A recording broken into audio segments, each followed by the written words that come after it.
This quiz will test your knowledge on levels of measurement. Determining the levels of measurement of your data is very important before doing analysis. Why? Because when you determine the levels of measurement of your data correctly, you will be using the appropriate and correct statistical tests. Take this quiz to determine how far you have mastered your skill in determining the level of measurement of your data. Bago yan, shoutout muna tayo sa mga estudyante na nagpa-practice gamit yung ating videos. Kay Cyrel, Jade, Zoren, Eugenio, Zen Ryzen, Jeremy at Andrea. Again, maraming salamat po sa inyo.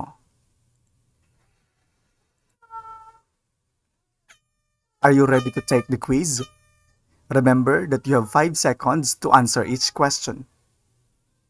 In our test, there are only 3 choices: nominal, ordinal, and ratio or interval. Item number 1, income.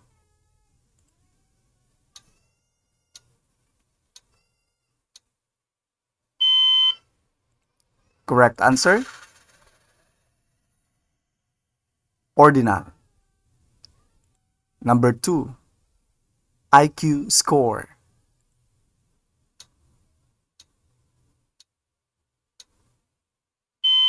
The correct answer, interval or ratio. Number 3, age in years. The correct answer, interval or ratio again. Number 4, eye color.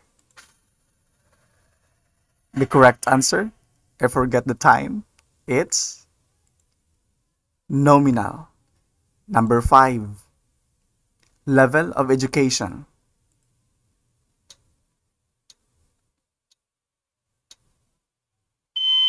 The correct answer, it's ordinal. Number 6, personality.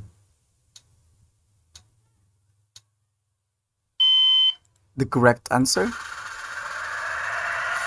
nominal. Number 7, academic grades, ABC, and so on. The correct answer, it's ordinal. Number 8, employment status.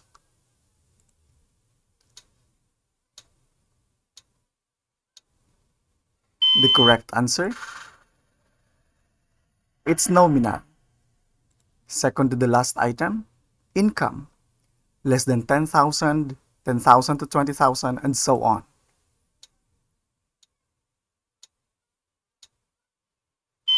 The correct answer, interval or ratio. And the last item, nationality.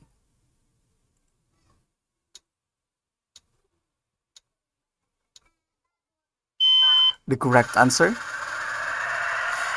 it's nominal. Congratulations for taking this quiz. Let us interpret your score here. If you get 9 out of 10, that's excellent. 7 or 8, very good. 5 to 6, good. 3 to 4, fair. And 0 to 2, that's poor. That means you have to practice or review your skills or topic in determining levels of measurement of your data.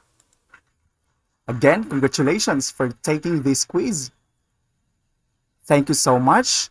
See you on the next video.